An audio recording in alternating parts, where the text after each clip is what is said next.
యేసు లోక రక్షకుడు, యేసు పాప విమోచకుడు, యేసు లోక రక్షకుడు, యేసు పాప విమోచకుడు. ఎంత ఘోర పాపినైనను ఎంచక మరి క్షమించును.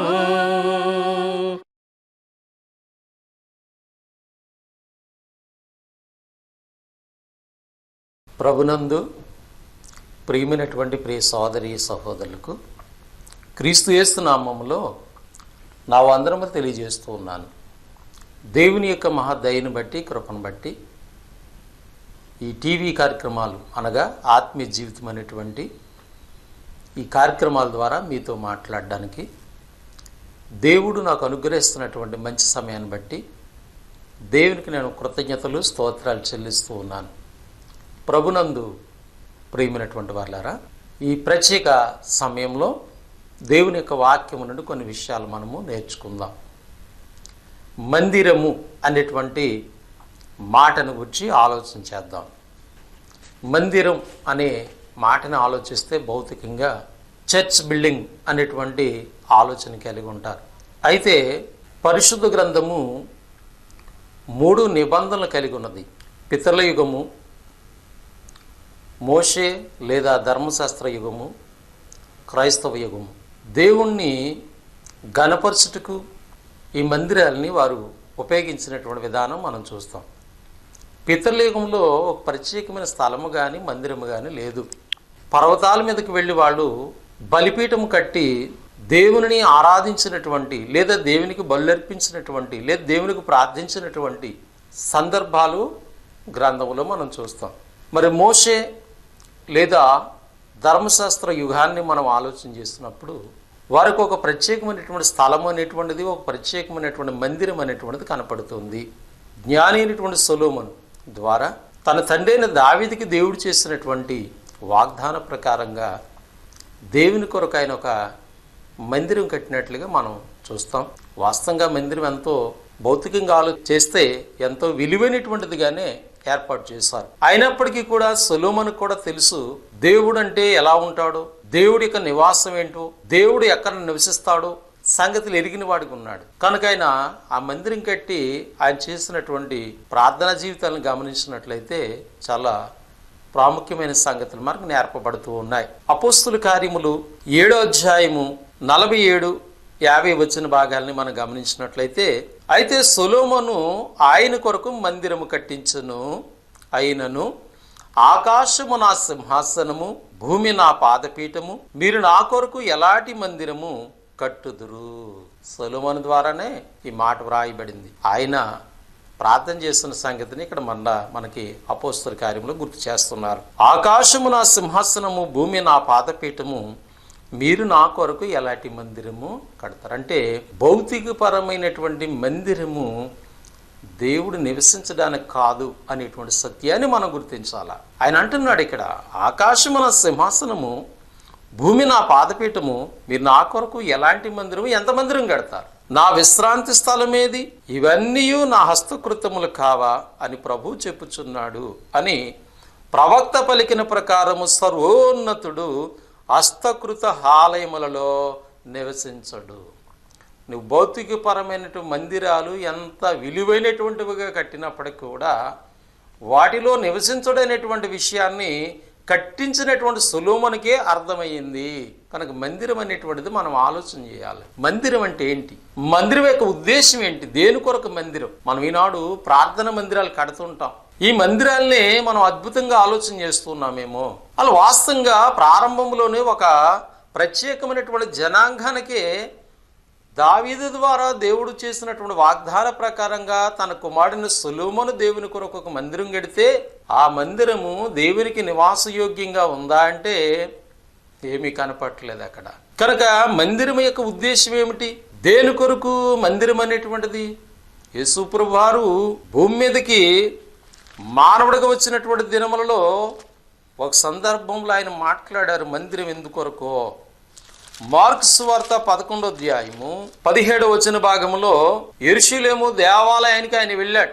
అక్కడ దేవాలయము దగ్గర ఏం జరుగుతుందంటే వ్యాపారం జరుగుతుందనే మాట వాడబడింది. 15 వచ్చిన భాగము, వారు యెరూషలేమునకు వచ్చినప్పుడు ఆయన దేవాలయములో ప్రవేశించి దేవాలయంలో క్రయ విక్రయములు చేయుచున్న వారిని వెళ్ళగొట్టనారంభించి. దేవాలయం దగ్గర ఏం జరుగుతుంది? వ్యాపారము, అమ్మటము కొనటము అనేటువంటి జరుగుతూ ఉంది. ఇక్కడ క్రయ విక్రయములు చేయువారిని వెళ్ళగొట్టినారంభించి రూకులు మార్చు వారి బల్లలను గొవ్వలను వారి పీటలను పడద్రోసి దేవాలయం గుండా ఏ పాత్ర అయినను ఎవరిని తేనీయలేదు. మరియు ఆయన బోధించుచు, నా మందిరము సమస్తమైన అన్యజనులకు ప్రార్థనా మందిరమని వ్రాయబడలేదా? అయితే మీరు దానిని దొంగల గుహగా చేస్తున్నారు. యేసు ప్రభువారు యెరూషలేము దేవాలయానికి వచ్చేటప్పటికి అక్కడున్న పరిస్థితులు మనకి జ్ఞాపకం చేయబడుతున్నాయి. అక్కడ వ్యాపారం జరుగుతుంది, అమ్మటం కొనటం జరుగుతుంది. డబ్బులు మార్చేవారు, రూకలు మార్చేవారు ఉన్నారు, పావురములు గొర్రెపిల్లలు అమ్మేవాళ్ళు ఉన్నారు. అంత మాత్రమే కాదు, ఆయన ఒకే మాట వాడాడు, నా యొక్క ఈ మందిరము దేని కొరకంటే అన్యజనులకు ప్రార్థనా మందిరం. దేవుని ఎరగని వారు కూడా వచ్చి ప్రార్థన చేసుకోవడానికి ఇది ప్రార్థనా మందిరంగా ఉన్న తప్ప దాన్ని మీరేం చేస్తున్నారంటే వ్యాపారం చేస్తున్నారు. మీరు ఇంకా ఏం చేస్తున్నారంటే దొంగల గుహగా. దొంగ అంటే అర్థం ఏంటంటే దొంగ, దోసుకునేవాడు. దొంగ అంటే అర్థం ఏంటి? దోసుకునేవాడు. ఇక్కడ ఏం జరుగుతుంది? దోసుకుంటున్నారు, వ్యాపారం చేస్తున్నారు. మీరు ఈనాడు కూడా ప్రార్థన మందిరాలని చెప్పి వ్యాపారాలు చేసే వాళ్ళు చాలామంది మన కళ్ళ ముందు కనపడుతూ ఉంటారు. అక్కడ మందిరం యొక్క ఉద్దేశం ఏంటనేటువంటిది మనం ఆలోచన చేస్తూ ఉన్నాం ప్రభునందు ప్రియులారా. కనుక ఇక్కడ దొంగల గుహగా చేశారంటే దొంగ దోసుకునేవాడు. కనుక మీరు నా మందిరం పేరు చెప్పి ఏం చేస్తున్నారంటే వ్యాపారం చేస్తున్నారు, దోసుకుంటూ ఉన్నారు, మీరు దొంగతనం చేస్తూ ఉన్నారు. దొంగలకి నిలయంగా మారిపోయింది ఈ మందిరం. కాబట్టి అలా ఉండకూడదు. మందిరం దేని కొరకు తెలుసా? అన్యజనులు వచ్చి ప్రార్థన చేసుకోవడానికి. నన్ను ఎరగని వారు నా సన్నిధికి వచ్చి ఈ మందిరంలో ప్రార్థన చేసుకోవడానికి ఈ ప్రార్థన మందిరం అనేటువంటి విషయాన్ని సాక్షాత్తు యేసు ప్రభువారు భూమి మీద ఉన్నటువంటి దినాల్లో తెలియజేశారు. కాబట్టి సొలొమోను కూడా మందిరం కట్టినప్పుడు ఆయన ఆలోచన చేశాడు, ఈ మందిరం దేని కొరకంటే దేవుడు మన ప్రార్థన చేసుకోవడానికి, దేవుడు మన ప్రార్థన వినడానికి ఒక స్థలము, మనం వెళ్ళి ప్రార్థన చేసుకోవడానికి ఒక స్థలం అని ఆయన ఆలోచన చేసినట్లుగా గ్రంథంలో మనం చూస్తూ ఉంటాం. రాజు గ్రంథము 1 గ్రంథము 9వ అధ్యాయం 3వ వచన భాగము, అతనితో ఇలాగూ సెలవిచ్చును, నా సముఖమందు నీవు చేసిన ప్రార్థన విన్నపములు నేను అంగీకరించుతిని. నా నామము అక్కడ సదాకాలం ఉండినట్లు నీవు కట్టించిన ఈ మందిరమును పరిశుద్ధపరిచి ఉన్నాను. నా దృష్టియు నా మనస్సును ఎల్లప్పుడూ అక్కడ ఉంచుదును. సొలొమోనుకు దేవుడు చెప్పిన మాట ఏంటంటే, నా సమ్ముఖానికి వచ్చి మీరు ప్రార్థన చేస్తున్నప్పుడు ఆ ప్రార్థన విన్నపమును ఆలకిస్తాను. ఎందుకంటే ఆ మందిరము దగ్గరికి, ఆ మందిరం మీద నా యొక్క కనుదృష్టి ఉంచుతాను, నా మనస్సు ఉంచుతానని సొలొమోనుకు దేవుడు తెలియజేశాడు. కనుక మందిరము ప్రార్థన చేసుకోవడం, ఒకవేళ భౌతికపరమైన మందిరం కడితే అది దేవుణ్ణి ఎరగని వాళ్ళు కూడా వచ్చి అక్కడ ప్రార్థన చేసుకోవడానికి అది ప్రార్థనా మందిరం అనబడుతుంది తప్ప దేవుడు నివసించే స్థలము కాదు, దేవుడు నివసించడానికి యోగ్యమైనటువంటి స్థలము కాదు. కాబట్టి కట్టుకునేటువంటి భౌతికపరమైన మందిరాలు దేవుని ప్రార్థించుకోవడానికి జనులు రావడానికి. ఇంకా అనేకమైన విషయాలు పరిశుద్ధ గ్రంథం మనకి ఇక్కడ జ్ఞాపకం చేస్తూ ఉంది. ఇర్మియా గ్రంథం 26వ అధ్యాయం 2వ వచన భాగంలో మందిరము దేని కొరకు అని మనం ఆలోచన చేస్తే ఇర్మియాతో దేవుడు సెలవిస్తున్నాడు, యెహోవా ఆజ్ఞ ఇచ్చినదేమనగా నీవు యెహోవా మందిరములో నిలిచి నేను నీకు ఆజ్ఞాపించు మాటలన్నిటినీ యెహోవా మందిరములో ఆరాధించుటకు వచ్చి యోధా ప్రజలందరికీ ప్రకటించుము. యెరూషలేము దేవాలయానికి ఎందుకు వస్తున్నారంటే దేవుణ్ణి ఆరాధించుకోవడానికి వస్తున్నారు. మందిరం దేని కొరకు? దేవుణ్ణి ఆరాధించుట కొరకు, దేవుడు నివసించడానికి కాదు, దేవుణ్ణి ప్రార్థించడానికి, దేవుని ఆరాధించడానికి ఆనాటి ప్రజలకి ఇర్మియా ద్వారా దేవుడు చెప్తూ ఉన్నాడు, ఇదిగో యెరూషలేము దేవాలయానికి ఆరాధన చేయటకు యోధా ప్రజలు వస్తున్నారు కదా, వాళ్ళతో నేను నీకు ఆజ్ఞాపించినటువంటి మాటలు వాళ్ళకి ప్రకటించునాయనా. అంటే దేవుడు ఆజ్ఞాపించినటువంటి మాటలు ప్రకటించడానికి మందిరము, దేవుణ్ణి ఆరాధించడానికి, దేవుడు కోరుకున్న రీతిలో ఆరాధించడానికి ప్రార్థన మందిరం. అంతేగాని దేవుడు నివసించడానికి కాదు. కనుక ఆలోచన చేయాలనేటువంటి సత్యాన్ని మనం దేవుని యొక్క వాక్యము నుండి గమనిస్తూ ఉన్నాం. కనుక ఈ మందిరము ఇంకా అనేకమైన విషయాల్ని మనకు నేర్పిస్తూ ఉంది. ఇంకా మందిరం దేని కొరకని మనం ఆలోచన చేస్తే, మరి పాత నిబంధనలో భక్తులు ఆలోచన విధానం మనకి ఎన్నో విషయాల్ని జ్ఞాపకం చేస్తుంది. కీర్తన గ్రంథము 27వ అధ్యాయము 4వ వచన భాగంలో దావీదు అనేటువంటి భక్తుడు ఈ మందిరం దేని కొరకు ఆలోచన చేస్తూ ఆయన ఉద్దేశాన్ని తెలియజేస్తూ ఉన్నాడు. కీర్తన గ్రంథం 27వ అధ్యాయం 4వ వచన భాగం, యెహోవా యొద్ద ఒక వరం అడిగి తిని దాన్ని నేను వెతుకుచున్నాను. యెహోవా ప్రసన్నత చూచుటకును ఆయన ఆలయములో ధ్యానించుటకును నా జీవితకాలం అంతయు యెహోవా మందిరములో నివసింపగోరుచున్నాను. మందిరం దేని కొరకంటే దేవుని భక్తులు దేవుణ్ణి ప్రార్థించుకోవడానికి, దేవుని ధ్యానం చేసుకోవడానికి. అంత మాత్రమే కాదు, మన బ్రతుకు దినాలన్నీ కూడా ఆ మందిరానికి వెళ్ళి ఆయన్ని ఆరాధించడానికి, ఆయన ప్రార్థించడానికి, ఆయన వాక్యం వినటానికి, జీవితకాలం అంతా కూడా ఆ మందిరానికి మనం వెళ్ళడానికి ప్రార్థన మందిరం అనేటువంటిది ఏర్పాటు అవుతుంది. ప్రార్థన మందిరం అనేటువంటి దాని కొరకు, మందిరం అనేటువంటిది దాని కొరకు అనేటువంటి సత్యాన్ని మనము జ్ఞాపకం చేసుకోవాలని పాత నిబంధనలు భక్తుల యొక్క జీవితాలు మనకు జ్ఞాపకం చేస్తున్నాయి. ఇంకా మందిరం దేని కొరకంటే మందిరానికి వెళ్ళడం ద్వారా కీర్తన గ్రంథము 92వ అధ్యాయము 13వ వచన భాగంలో, యెహోవా మందిరములో నాటబడిన వారై వారు మన దేవుని ఆవరణంలో వర్ధిల్లుదురు. ప్రార్థన మందిరం దేని కొరకంటే ఎక్కువగా దేవుని సన్నిధికి వెళ్ళడానికి, ఆ మందిరానికి వెళ్ళి దేవుని ఆరాధించడానికి, దేవుని ప్రార్థించడానికి, ఆ విధంగా దేవుని సన్నిధిలో వర్ధిల్లడానికి ఒక ప్రత్యేకమైనటువంటి స్థలంగా మందిరం అనేటువంటిది మనకి జ్ఞాపకం చేస్తున్నట్లుగా చూస్తున్నాం. కనుక మందిరము ద్వారా వర్ధిల్లడానికి అనే సత్యాన్ని మనము జ్ఞాపకం చేసుకోవాలని ప్రేమతో మనం చేస్తూ ఉన్నాను. ఇంకా మందిరమును గురించి ఆలోచన చేసినట్లయితే మరి భక్తులు తెలియజేస్తున్నారు. కీర్తన గ్రంథము 118వ అధ్యాయము 26వ వచన భాగంలో, యెహోవా పేరట వచ్చేవాడు ఆశీర్వాదముందునుగాక, యెహోవా మందిరములో నుండి మిమ్మును దీవించుచున్నాము. ప్రార్థన మందిరానికి వెళ్ళడం ద్వారా అక్కడ దేవుని యొక్క సేవకులు మన కొరకు ప్రార్థన చేస్తారు. మన దేవుడు దీవించాలని వారు ప్రార్థనలో వేడుకుంటారు. కనుక మనం దేవుని యొక్క ఆశీర్వాదాలు పొందుకోవటానికి మందిరానికి వెళ్ళాలి అనేటువంటి విషయాన్ని దేవుని వాక్యం మనకు జ్ఞాపకం చేస్తున్నట్లుగా గ్రంథములో పాత నిబంధన చరిత్ర చూస్తూ ఉన్నాం.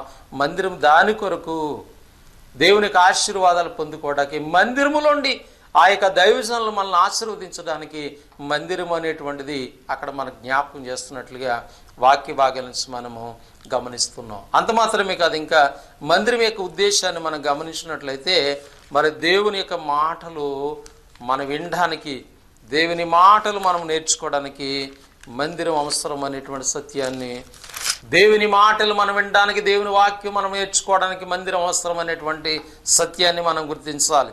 ఇర్మియా గ్రంథం 36వ అధ్యాయం 6వ వచనం, కాబట్టి నీ వెళ్ళి ఉపవాస దినమున యెహోవా మందిరములో ప్రజలకు వినబడినట్లు నేను చెప్పగా నీవు పుస్తకములో వ్రాసిన యెహోవా మాటలను చదివి వినిపించవలెను.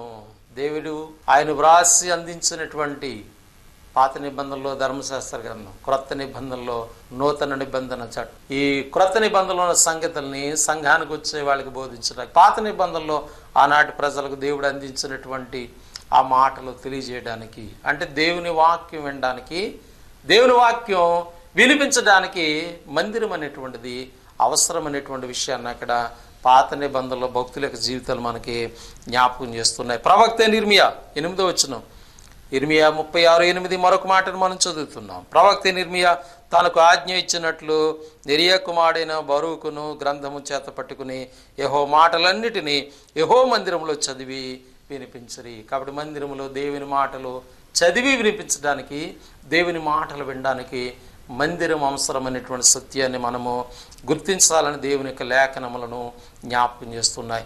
ఇంకా మందిరం దేని కొరకంటే మలాకీ గ్రంథంలో చెప్తాడు ప్రభునందు ప్రియులారా. మలాకీ గ్రంథం 3వ అధ్యాయం 10వ వచన భాగంలో, నా మందిరములో ఆహారం ఉండునట్లు. మందిరంలో ఏముండాలంట? ఆహారం. అంటే ఇతరులకి ఆహారం లేనటువంటి వారికి ఆహారం, ఇతరులకు సహాయం చేసేటువంటి కార్యక్రమాలు ప్రార్థనా మందిరం ద్వారా జరగాలి. కాబట్టి ఆ ప్రార్థనా మందిరంలోనికి దేవుని పిల్లలైనటువంటి వారు దేవుడు వారికి ఆజ్ఞాపించినటువంటి వాటిని తీసుకురావడం ద్వారా ఆ మందిరంలో సమృద్ధి ఉంటుంది. ఆ సమృద్ధిని ఆహారం లేనటువంటి వారికి, ఇతరులకి మంచి కార్యాలు చేయడానికి మేలుకరంగా ఉంటుంది. కాబట్టి మందిరం ఇతరులకు మంచి కార్యాలు చేయడానికి, దేవుని పేరట దేవుడు మనకి ఇచ్చిన ఈవుల్లోంచి శ్రేష్టమైనటువంటి వాటిని మనం దేవునికి సమర్పించడానికి, ఆ మందిరానికి ఇవి తీసుకెళ్ళడానికి మందిరం అనేటువంటిది చాలా ప్రాముఖ్యమైనది. ఆ మందిరం ద్వారా ఇతరులకి, ఆకలితో ఉన్న వారికి ఆహారం పెట్టడానికి మందిరం మేలుకరంగా ఉంటుందనే విషయాన్ని పాత నిబంధనలో మలాకి ప్రవక్త జ్ఞాపకం చేస్తున్నట్లుగా వాక్య భాగాల నుంచి మనం గమనిస్తూ ఉన్నాం. ఇంకా మందిరం దేని కొరకని మనం ఆలోచన చేసినట్లయితే యెషయా గ్రంథం 37వ అధ్యాయము 1వ వచనాన్ని మనం చూసినప్పుడు, హిజ్కియా విని తన బట్టలు చింపుకుని గోనెపట్ట కట్టుకుని యెహోవా మందిరమునకు పోయి. దీని అర్థం ఏంటంటే, అష్షూరు రాజు హిజ్కియా రాజుకు ఒక వర్తమానం పంపించారు. నీ దేశాన్ని నువ్వు కాపాడుకోలేవు, నేను యుద్ధం చేయటానికి వస్తున్నాను, అనేకమైన దేశాలు నాకు లోబడిపోయాయి, నేను జయించాను, ఏ దేవుడు కూడా ఆ దేశాన్ని కాపాడలేదు, నువ్వు యెహోవా దేవుడు కాపాడుతాడని ఒకవేళ నువ్వు అనుకుంటున్నావేమో, కాదు అని ఒక వర్తమానం పంపించినప్పుడు హిజ్కియా, అంటే ఇక్కడ గమనించండి, మందిరం దేని కొరకంటే మనకు బాధ కలిగినప్పుడు, మనకు సమస్య వచ్చినప్పుడు ఆ సమస్యని దేవుని దగ్గర చెప్పుకోవడానికి ఒక మందిరం అవసరం. కనుక ఇక్కడ హిజ్కియా ఏం చేశాడంటే, హిజ్కియా విని తన బట్టలు చింపుకుని గోని పట్ట కట్టుకుని యెహోవా మందిరమునకు పోయి తనకు వచ్చిన బాధని దేవుడికి చెప్పుకోవడానికి మందిరానికి వెళ్ళాడు. 14వ వచ్చిన భాగము, హిజ్కియా దూతల చేతుల నుండి ఆ ఉత్తరము తీసుకుని చదివి యెహోవా మందిరంలోకి పోయి యెహోవా సన్నిధి దాన్ని విప్పి పరచి. ఆ సమస్యను ఎట్టుకెళ్ళి ఎక్కడ పెట్టాడు ఆయన? అష్షూరు రాజు పంపించినటువంటి ఆ సమస్యని, ఆ బాధని తీసుకెళ్ళి దేవుని సన్నిధిని, దేవుని మందిరంలో పెట్టాడు. అంటే మందిరం దేని కొరకో తెలుసా? నీ నా జీవితాల్లో ఎదురవుతున్నటువంటి సమస్యల్ని, వస్తున్నటువంటి బాధల్ని, అవన్నీ కూడా దేవునితో చెప్పుకోవడానికి, దేవుని సన్నిధిలో తెలియజేయడానికి మందిరం ఒక ప్రాముఖ్యమైనటువంటి మాటగా మన గ్రంథం తెలియజేస్తుంది. కనుక మందిరం భౌతిక పరంగా, మందిరము దేవుని పిల్లల కొరకు ఉపయోగపడడానికి మందిరం దేవుడు నివసించడానికి కాదు. మందిరంలో దేవుడు నివసించడు, హస్తకృత ఆలయంలో ఆయన నివసించడు అనేటువంటి విషయాన్ని గుర్తించాలి.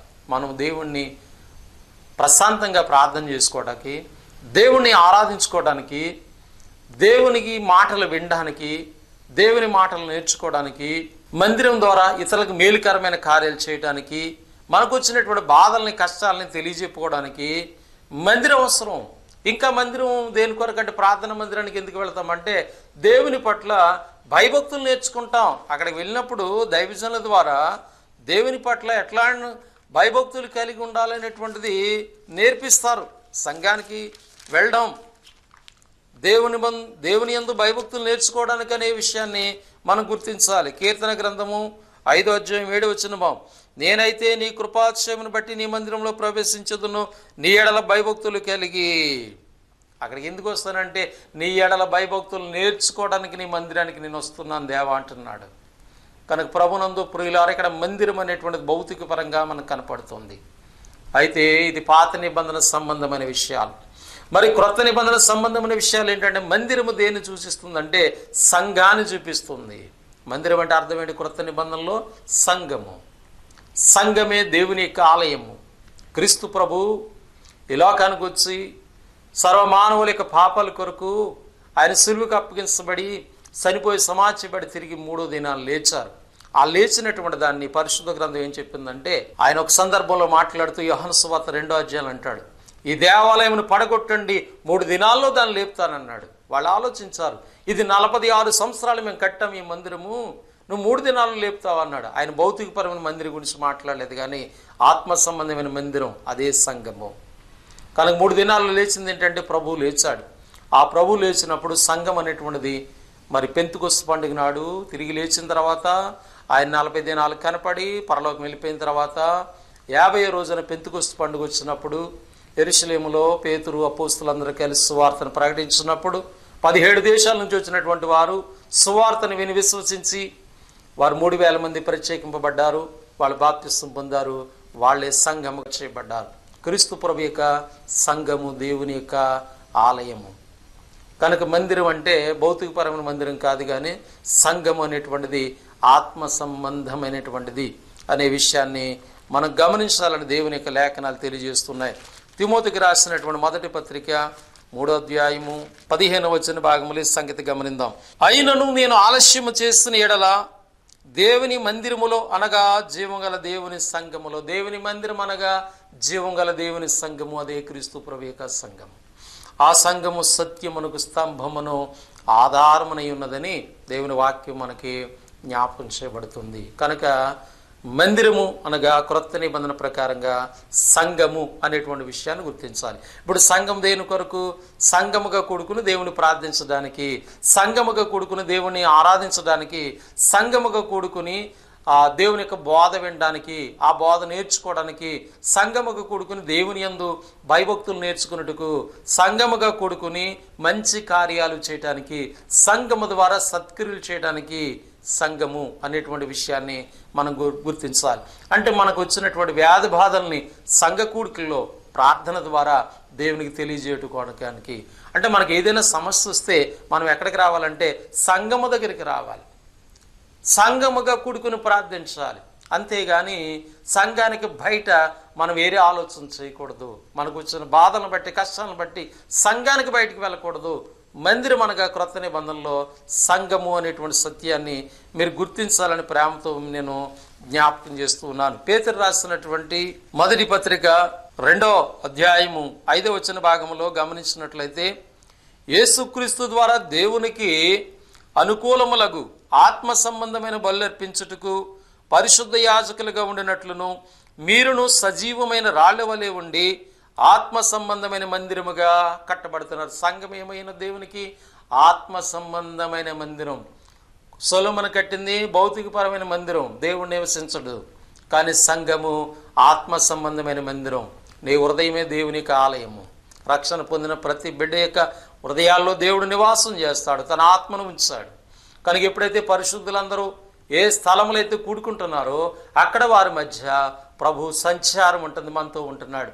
మత్తయి సువార్త 18:20 వచ్చిన భాగంలో మనం చూస్తాం. ఏ ఆలయనగా 2-3 ఎక్కడ నా నామమును కూడిందరో వారి మధ్య నేను ఉంటాను. సంఘముగా ప్రభు నామములో మనం ఎక్కడైతే కూడుకుంటున్నామో అక్కడ ప్రభు మన మధ్య ఆత్మ సంబంధంగా ఉంటున్నాడు. కాబట్టి మందిరము, సంఘము ఆత్మ సంబంధమైన మందిరం. కనుక మందిరం యొక్క ఉద్దేశాన్ని మనం గమనించాం. ఈనాడు భౌతికపరమైన మందిరం కాదు, కానీ ఆత్మ సంబంధమైన మందిరం సంఘము. కనుక సంఘము కూడుకోవటానికి ఒక స్థలం ఏర్పాటు చేసుకుంటాం, ఒక మందిరం కట్టుకుంటాం. ఇక్కడ మందిరం ప్రాముఖ్యం కాదు, కానీ సంఘము ప్రాముఖ్యమైనది, ఆత్మ సంబంధమైన సంఘం.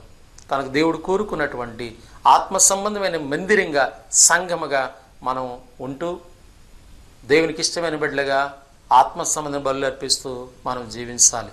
కనుక మందిరం యొక్క ఉద్దేశాన్ని కొన్ని విషయాలు మీకు ప్రేమతో నేను జ్ఞాపకం చేస్తాను. వాటిని మీరు అర్థం చేసుకోండి, వాటిని గమనించండి, దేవునికి ఇష్టమైన బిడ్డలుగా జీవించండి, ప్రభు రాకడికి సిద్ధపడండి. దేవుడు మిమ్మల్ని, మీ కుటుంబాలను దీవించాలని ప్రేమతో తెలియజేస్తూ ముగిస్తున్నాను.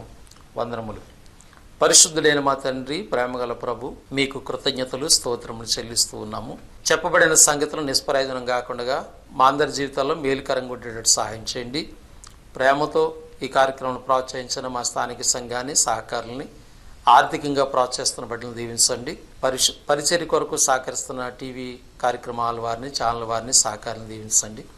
మమ్మల్ని పరిపాలించిన నాయకుల, అధికారులు, మా దేశ రాష్ట్ర ప్రజలందరి కొరకును ఈ సువార్త వర్తమానములు ఎంత దూరాలైతే, ఎంతమంది అయితే వింటున్నారో వారి జీవితాల్లో మీ ప్రేమకు పాత్రలుగా బిడ్డలను బలపరచమని, ప్రభు చిత్తమైతే మరొక తరుణాన్ని మాకు దయచేయమని ఈ కార్యాన్ని బట్టి మీకు స్తోత్రం చెల్లిస్తూ యేసుక్రీస్తు నామములో ప్రార్థన అడిగి వేడుకొనుచున్నాము తండ్రి.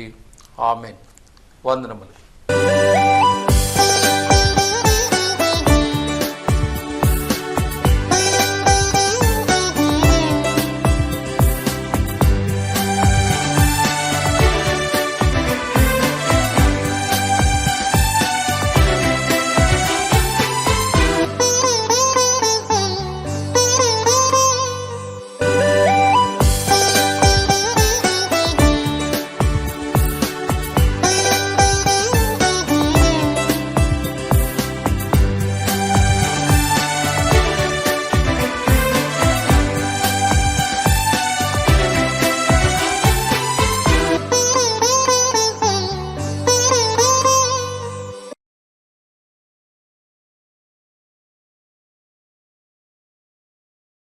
మనము జీవము గల దేవుని ఆలయం, మనము జీవము గల దేవుని ఆలయం, ప్రేమాలయం, దేవాలయం, పరిశుద్ధాత్ముని నిలయము, ప్రేమాలయం, దేవాలయం, పరిశుద్ధాత్ముని నిలయము, మనము జీవము గల దేవుని ఆలయం, హస్తకృతములలో దేవుడు వసించునా, నివసించునా, విరిగినా నలిగినా మదియే ప్రభుని మందిరం, విరిగినా నలిగినా మదియే ప్రభుని మందిరం, ఆ మందిరాన ఆత్మతో సత్యముతో ఆరాధన ఆయనకే, ఆ మందిరాన ఆత్మతో సత్యముతో ఆరాధన ఆయనకే, మనము జీవము గల దేవుని ఆలయం, ప్రేమాలయం, దేవాలయం, పరిశుద్ధాత్ముని నిలయము, ప్రేమాలయం, దేవాలయం, పరిశుద్ధాత్ముని నిలయము, మనము జీవము గల దేవుని ఆలయం, పాపములను త్రవ్వి పారవేసి పారబోసి, పాపములను త్రవ్వి పారవేసి పారబోసి, యేసనే రాతిని పునాది వేసిన, యేసనే రాతిని పునాది వేసిన, ఆ మందిరాన అనుక్షణం అవధులు దాటిన ఆనందమే, ఆ మందిరాన అనుక్షణం అవధులు దాటిన ఆనందమే, మనము జీవము గల దేవుని ఆలయం, మనము జీవము గల దేవుని ఆలయం, ప్రేమాలయం, దేవాలయం, పరిశుద్ధాత్ముని నిలయము, ప్రేమాలయం, దేవాలయం, పరిశుద్ధాత్ముని నిలయము, మనము జీవము గల దేవుని ఆలయం.